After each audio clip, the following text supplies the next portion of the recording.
Welcome to the new year. Happy 2025. I'm Phil Larmon. And I'm Douglas Borthwick. And this is Old Men, New Money. Please like, subscribe, take a look at us also on Spotify, on iTunes, and all major platforms. Give us a follow, give us a like, and check out our new merch store. Very, very exciting. We're going to introduce a new member to the Old Men team, and we'll talk about that at the end of this show. But I think what we really want to talk about in this show is what's happening currently, and I guess our thoughts for 2025. What do you think, Phil?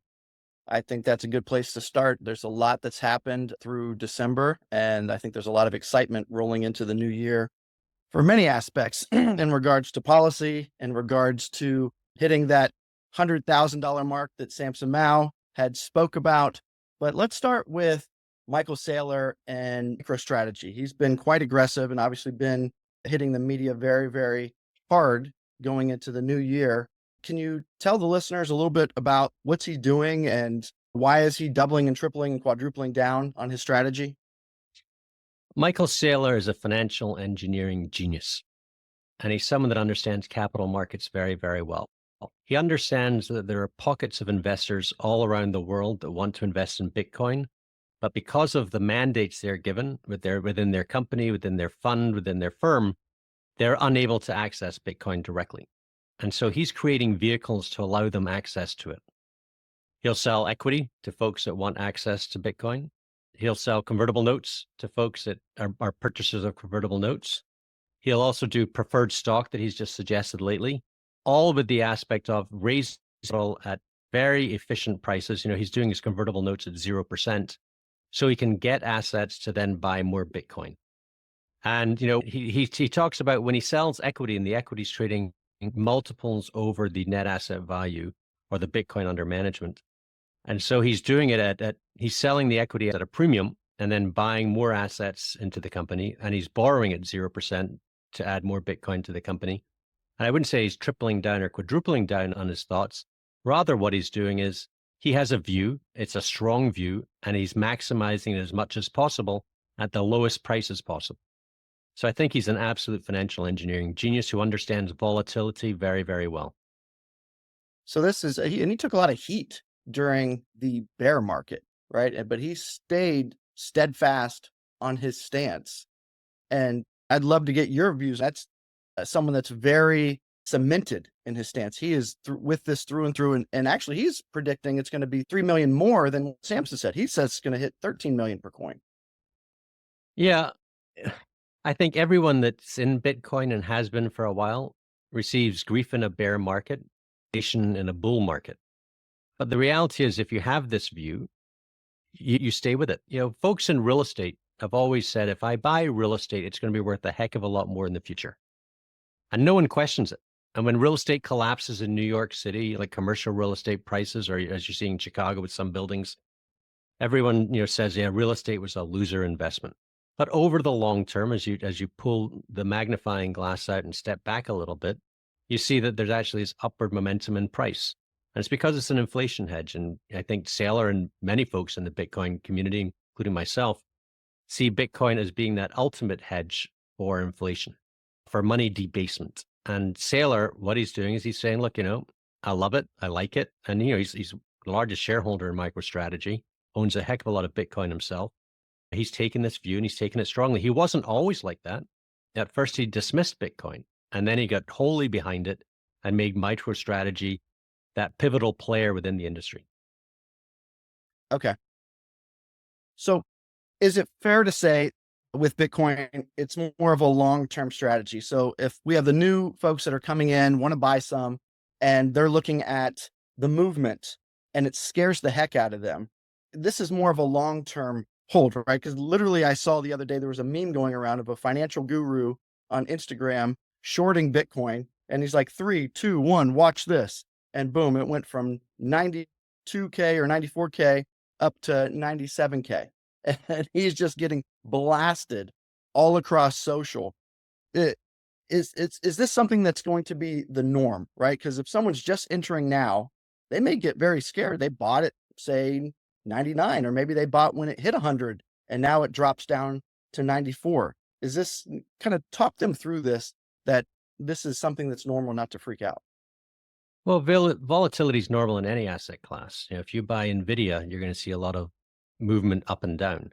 It's not always a one-way move from the bottom left of your chart to the top right. I think that, what we call tourists are the folks that come in, they use leverage to purchase something because they believe it's going in a one-way bet, and then it hits them in the face. And we're seeing that a lot, where you see leveraged positions getting taken out. But the true hodlers, those that are holding it, putting it back in their ledgers, these guys, they're not looking at the day-to-day price action. Rather, what they're looking at is the future. If you looked at the day-to-day price action of real estate, well, you wouldn't, right? It'd be a stupid Yeah. thing to do. Now, because this trades on an exchange and you can buy it and sell it easily, you find that there's lots of volatility and people want to be screen watchers. But I wouldn't say in the long term, if you think this is a 5, 10, 15, 20-year type position, then why on earth would you look at it on a day-to-day basis? It would make absolutely no sense whatsoever. Now, volatility also is reduced as more and more larger players come into the equation. Currencies would always move around a lot, and then you'd hear that central banks were involved and volatility would collapse. And so as you see larger players get into this, you'll find volatility starts to drop. Volatility was very, very high in the olden days when it was folks with metal hats sitting in their mother's basements trading Bitcoin. And that's because there weren't many players in there. But now, as you see corporations getting involved, you see funds getting involved, you see nation states getting involved, then that means there's larger and larger players that are getting involved that can soak up liquidity. And so you see volatility start to move lower.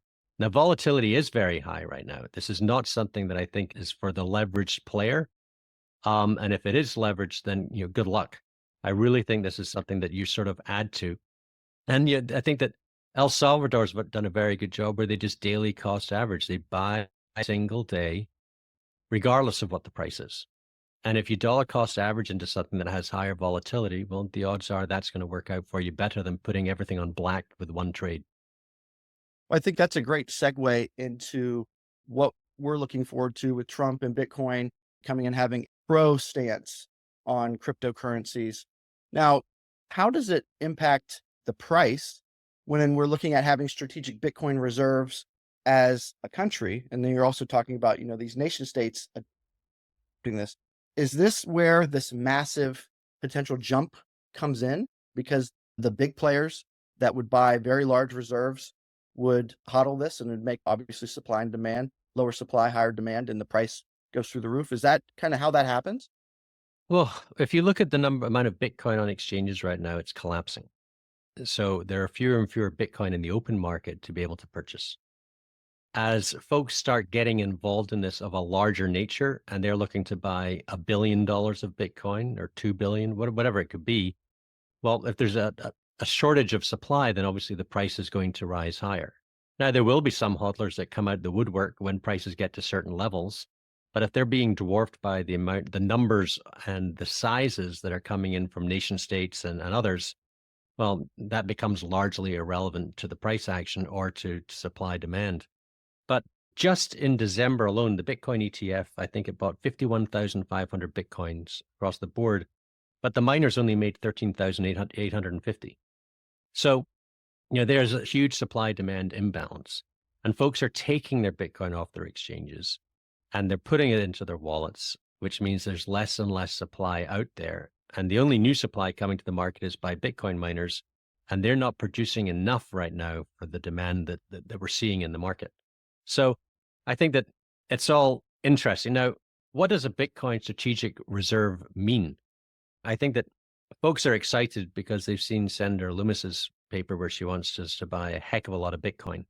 I think that's unlikely from day one. I think what's much more likely is we set up a strategic Bitcoin reserve, or Trump does, by taking the Bitcoin that's already held by the US government and placing it in that reserve.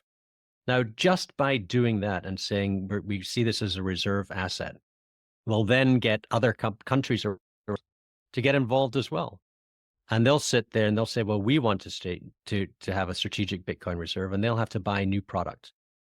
And so we're already seeing this from a number of nation states around the world. And you can go on Twitter Spaces every single day and hear about the new nation or the new state that is proposing this in front of their legislation.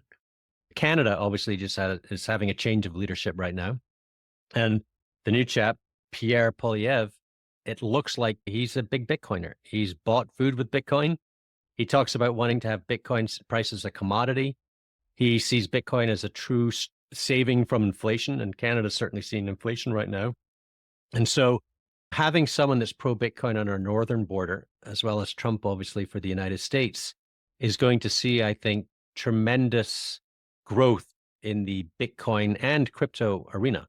It's not just about Bitcoin. I mean, that's certainly, I guess, our greater interest. Certainly, I think that you're going to see a relaxing of the operation choke points that we've been seeing for quite some time, where you've seen banks stopped from going into the crypto arena and others in a very forceful nature that some say was against the law. And as those relax, then you're going to start seeing a heck of a lot of building in the United States on crypto. And I think that that's going to be very exciting. Well, do you think that also one of the things that will accelerate that is the bank's ability to lend on crypto holdings? Yeah, Because well, right it would now be there's great. just these niche companies that are lending, and in some of those instances, they actually want to take custody of, which to some old school folks, they're not going to be very happy with. Well, yeah, if you want to borrow money against your Bitcoin, you're not going to hold it in your own wallet. You're going to have to hand it to someone else's collateral.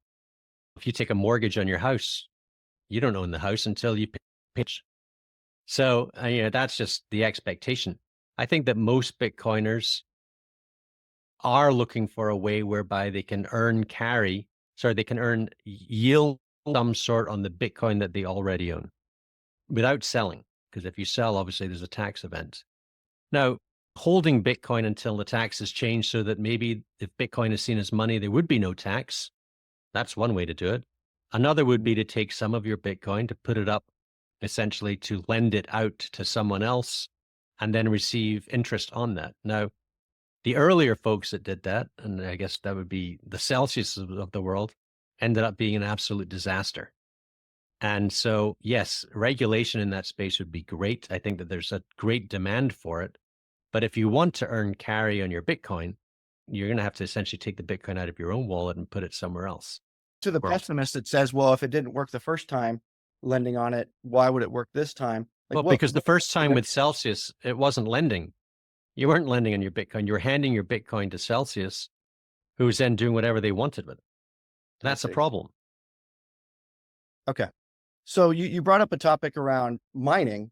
How does this impact mining? Because I've tracked Mara, which is one of the largest mining companies out there in the space. How does this impact them? Well, the miners are getting into a lot of different businesses.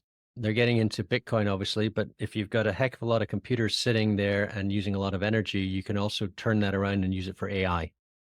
But also what you're seeing from the Bitcoin miners, from a number of them, including Mara, is the borrowing of fiat and fiat dollars, just like Michael Saylor is doing, and then using that to buy more Bitcoin. I think that if you're in the mining business, you're in the mining business because you believe that you can manufacture Bitcoin for less than what the market price is, or you believe that the market price is going to be much higher in the future. And so if you believe that the market price is going to be higher in the future, you borrow at close to zero, then you may as well start getting your balance sheet much, much larger by borrowing to buy Bitcoin today so you have it for the future. So Bitcoin But is where Bitcoin miners have been genius is that, and this isn't reported very much, but Bitcoin miners have been very good in finding very cheap energy. Now, who else wants very cheap energy? Well, folks that are in AI. And so the Bitcoin miners have captured a lot of cheap energy through either lease programs on the energy or contracts that have captured that price. And so they're in a good spot there because this is something that they can use as well. Got it. So obviously Bitcoin is always throughout the news, but now we're hearing XRP again because it went on quite a run. How does the adoption and Bitcoin being in a positive view these days, how does that impact XRP? Is that going to extend over to them in a positive view, or how different is that looked upon as versus Bitcoin? So in 2018, I did an interview at Delmonico's with Wall Street. And in that interview, which I just actually posted on our Twitter and on our Facebook, in there, I was talking about XRP and Ripple, actually using the terms back and forth, but it's XRP now, but back in 2018, we called it all kinds of things. Back then in 2018, I would say it was the darling of regulations. They were signing deals with very large, banks, brokerage houses, funds, and it really looked like they were going to take off. And then the SEC stepped in and said, listen, guys, how you raise capital wasn't the right way. And they were almost stained by that. And they were taken off of a lot of exchanges because it was seen as being sort of an illegal security. Now, they're now being put back on exchanges. The SEC has pulled back somewhat because they've been very good in pushing back against the government. And with the new administration coming in, I think there's a lot of love right now for XRP. And it's obviously been showing that in the price action. So I think that it's gone from the darling of regulators to the pariah, and it's coming back into being the darling. So it looks to me like it could have quite the year ahead of it. And I think we're all very excited to see what happens with XRP. Now, do you think the folks in the SEC have more people that understand the impact, either the positive impact of moving this forward at accelerated rate versus what was there before? I mean, now we've actually, I think, announced that we have a specific unit for digital securities and crypto that they've actually named within the government. I don't know if that was there before. I don't think it has anything to do with the understanding. I think it has everything to do with the last administration, the Biden administration, turning around and saying, we want to stamp all of this out and do everything you can to slow it down or stop it. And regulation by fining folks and not actually giving any direction didn't help the industry whatsoever. This wasn't about understanding the business. This was about just stopping the business at all costs, using taxpayer money to stop everything that was happening. Now, obviously, that's going to change. And the new SEC commissioner will change things aggressively. The CFTC will change things aggressively. And the administration will change things aggressively. So where I think a stop sign once was, there'll be a big go sign now and a lot of excitement. But I think that folks still have to stay within the regulations. There are meme coin sites like Pump.fun that you can sit there, you can create a meme coin, stick it out into the universe, and see it rally tremendously with names like Fart, the Fart coin. These types of things are funny, but they have to make sure that they don't cross any regulation. Unfortunately, there really isn't that much regulation for this market today, not a lot of direction, but that lack of direction was never because of a misunderstanding. It was because they were just told to shut it down. Got it. So with the positive administration coming in around crypto, let's talk about tokenization of assets. Now, is that going to also speed up the tokenization of real world assets? Because these digital avenues are becoming more mainstream. You're reading in the paper again. People are getting a little bit more understanding of the liquidity opportunities that are brought to more illiquid assets like real estate and such. Tokenization to assets is what fracking did to oil. So there are pockets of assets all around the world, private assets primarily, that are inaccessible to the average investor. Either they're too lumpy or they're regulated to such an extent that the retail investor can't buy it, but the accredited investor can.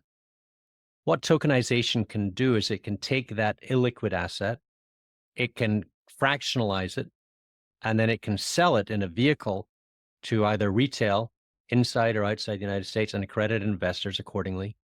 And so there's a tremendous demand, I think, right now for private equity, for example, or for pre-IPO stock. Now, these are assets that are currently held by companies like private equity firms or VC firms.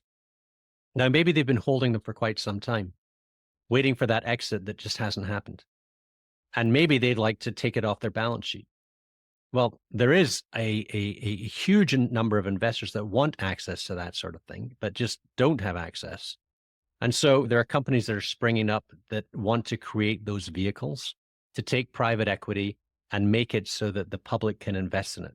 And one of these companies obviously is Distributed Brokers. That's a company that I'm affiliated with. under dibscapital.com. But what we believe is we've found that way to frack private equity. So with one click, essentially take something that is illiquid and make it liquid and make it seeable to investors. So I think that tokenization is going to take off. I've been saying this though for 5 years, so I could be very, very wrong. But tokenization feels like it's at that cusp. You know, if you see Larry Fink, every single time he does an interview these days, he's either talking about Bitcoin or he's talking about how every asset's going to be tokenized and trading on the blockchain because of the efficiency that it brings to asset investing. And so I think that we're going to see a lot of that. Now, do you think with the digital securities, will it be 24/7, 365 days through the year Yeah. trading? Or Yes. okay. So how does that impact? Well, think about trading right now. How much of it is actually human? Right. Not that much. And with the advent of AI, we can automate so many different things. That is the human needed? Maybe. But I think that if you can trade Bitcoin and Ethereum and 8,000 meme coins 24 hours, 7 days a week, 365 days a year, then why on earth can't you trade equities that much? Now, the rules that come into the New York Stock Exchange, that go back hundreds of years, when it opens, when it closes, maybe they came about because it took an hour to take a horse and cart from New Jersey to get to downtown New York City. And everyone wanted to have their breakfast at home and then get into the city, work there in the New York Stock Exchange, and then leave at 4 o'clock so they could be Well, that home was at going to be my 5:30. next question is, does that pressure them into turning into a 24/7 exchange? Oh, absolutely, I think it does. And you know, ICE, who owns the New York Stock Exchange, obviously bought T0 a while back, or bought into it, took a slice of it. And T0 at the time had an ownership in the Boston Stock Exchange. It was going to be a 24-hour, 365 digital exchange. The STX then closed down, but ICE still owns T0. I think that there's obviously going to be a move for public equity to move on to the tokenized blockchain. There isn't that much of it, right? If I think about native public equity today, the only one would be my old shop, INX. That's a public token raised using a prospectus, a full prospectus. But otherwise, there's not that much out there. There's BIDL that's trading, that's the BlackRock money market fund that's trading over at an ATS securitize. But again, not that much volume going through, certainly nothing like what we're seeing in the equity markets today. It's not just about moving the assets over. You've also got to make sure that the pipes are there as well. The New York Stock Exchange and NASDAQ are fantastic and superior because they have the pipelines already built into every single shop that wants to buy an equity or an asset. And so you can start up a new exchange today, but if it doesn't have those pipelines into the distribution channels, then it's useless. You could have the best asset on an exchange that has 0 pipelines built, and it's going to go nowhere. So were they making the investment into, you said T0, is that a hedge against, maybe getting, Well, this was many years ago. Maybe it was catch and kill. Who knows? Who knows why they did it? But buying into something and then shutting part of it down immediately is it's not normal. interesting. Well, how long, would it be difficult for the New York Stock Exchange to go fully digital within their own blockchain solution? No, I think it'd be, well, I think that yes, they'd prefer to use their own solution. They wouldn't use a third party, not a company that big or an exchange that big. But would it be a chore? I mean, it'd be an absolute chore for sure. But I think that it's much more likely you're going to see a very large exchange start to do it, like NASDAQ. Maybe you'll find the OTC does it first. And then you'll find lower exchange in NASDAQ doing it. And it sort of like filters up towards, then you get to the larger market cap ones after it's been tried and tested with the smaller market cap ones. So I think that you'll see this sort of like move from the lower market cap stocks and exchanges up to the higher ones over time. This isn't something that's going to happen overnight. I think that what you do find right now is interest in crypto. At first, crypto was traded just by people that understood what a wallet was. Mm-hmm. And the UI at UX was terrible. And then it moved where you could buy Bitcoin by buying GBTC. And lots of people did that in their retirement accounts. They did it in their brokerage accounts. And then IBIT came along and people started trading the ETF again in their E-Trade account. Easy to do. You didn't have to worry about a wallet. So a lot of success that's happening in the blockchain business type thing is happening because investors in traditional asset distribution channels are able to now reach it. And they're able to reach it in the way that they're used to. Now, that's not going to change overnight. We're hearing talk from Morgan Stanley's E-Trade that they're going to allow trading of crypto on their platform. Again, that opens it up to the community. If I can buy crypto in my E-Trade account, the odds are I'm more likely to do that than signing up, let's say, maybe to a Coinbase. And maybe I'd switch from Coinbase over to E-Trade. Right. So as everyone's scared about AI because it says it's going to take jobs, if the financial markets move towards taking the equities more widely adopted towards a solution like this, what happens to the real people? Does their job title change? Do they become redundant? What's the impact to the humans? Well, I think that if you're in the back office, it's not good. It doesn't really affect much in the front office. There's still people that have to Hmm. decide what to buy, when to buy.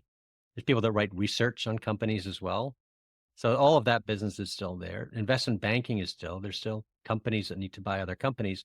But back offices all across the world, not just in the finance industry, are going to be replaced by AI in some way or the other, whether it's a call center.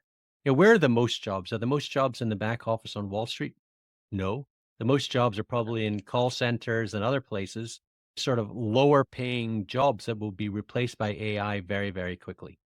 What used to take, just like editing, for example, this video, maybe would have taken a week for someone, and now you Hmm. can do it in 15 minutes using a software program. Things are just becoming simpler, easier, faster to do using AI and of much more professional quality in many ways. Now, so things that essentially have an SOP, a standard operating procedure, I guess they'll be replaced by AI. Things that have an artistic nature to them, probably not, and not for some time. I saw an interview the other day with an actor being interviewed, and it's sort of like, look, will AI take over the movie industry? And the answer is probably no, because you need that artistic imagination that comes from the individual that doesn't come right now from AI.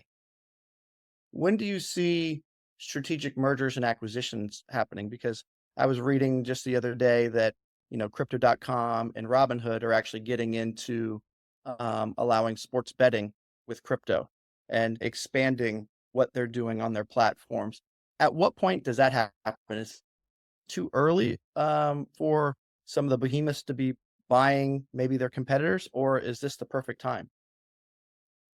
Well, the question really is about, do you need to buy your competitor to build the tech, or could you build the tech yourself if you already have the distribution channel?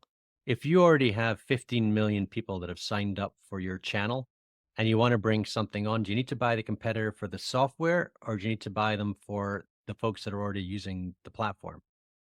I think that there really is a question of, can I build it myself versus acquiring? And if you're a startup, you're stuck there, because if you build something, you've got to build it quickly and get large investors involved quickly. Otherwise, they could just build it themselves. Writing code these days is not like it was even 5 years ago or 3 years ago. Writing code these days is talking to an AI agent that helps you write the code or just produces it for you. So, the writing of software is becoming cheaper on a daily basis. I think that the exciting investment these days is going to be in data Mhm. centers and energy. People are searching for energy around the world. The US, Trump's talking about buying Greenland. Why? Was a lot of renewable energy in Greenland, and strategic as well. But I think that finding renewable ways to create energy, and that's something that Bitcoin miners have been expert at, is Mhm. going to be very interesting, because it's not just about Bitcoin mining, it's also about data centers for all this AI. It's funny you say that. We're actually looking to leverage some of our existing property in Texas for a data center. It's just strategically placed right next to an energy plant, right next to water for good cooling. And our investors are very excited about that. So you're spot on. Yeah. Well, on that note, let's talk about one of our new co-host that will be coming on, one of your good friends you've known for a very long time, Ollie. Can you tell us a little bit about Ollie and his background? And Yeah. because I'm very excited to have him on, but you know him very intimately, so I'll let you talk a little bit more So, it. so the old men are about to be joined by another old man, Ali Davoudi. Ali and I went to Carnegie Mellon together a long time ago. Since then, he's been an entrepreneur. He's invested in a heck of a lot of startups. I'd say that the job he does mostly on a day-to-day basis is vice chairman of Million Air. And I don't know if you travel on a private plane, but if you do, you've probably stopped off at one of his places. But he's very invested in companies early stage and later stage and had a number of exits. I think he's going to add a lot to what we're talking about. He's also a strong Bitcoiner, and he's going to add a lot of, I think, interests and views, and probably bring on some very interesting people with us as well. And he's quite a personality as well. He's got quite the personality, yeah. Well, we're very excited. We're very excited to have him on. And I think our viewers and listeners, you're in for a treat. He is quite entertaining. So we're excited about that. Well, I think that's good for our first episode of season 2 in 2025. I'm really excited of what's to come because we're only a couple days, 10 or so days away from bringing Trump in officially as the new president. And only time will tell what happens there. But I think it's going to be very, very good for Bitcoin hodlers and for digital securities and really for the innovation that the United States drives. Something else that's exciting is we've been up for 6 weeks. We put out our first 10 episodes. And in those 6 weeks, we got 7,500 subscribers. I think that's more than anyone else that really talks about digital security specifically. So that's extremely exciting. We've picked up another 2,000 odd in other social networks. And folks are really just now beginning to see us on Spotify and on iTunes. But we've picked up a heck of a lot of momentum for talking about some stuff that's really boring to a lot of people. And we're on iHeart, right? We're on iHeart now, right? We're on iHeart now, yeah. That's right. That's right. So to our listeners, thank you. We will continue to pump out content. Please let us know if there's areas that you want to dive deeper into. We're happy to take your questions and implement them into the show because that's why we're doing it. We're doing this for you. Yep. And as the YouTubers say, click subscribe and share with your friends. Thank you very much. Absolutely. Thanks so much. I'm Phil Larmon. I'm Douglas Borthwick. And this is Old Men, New Money.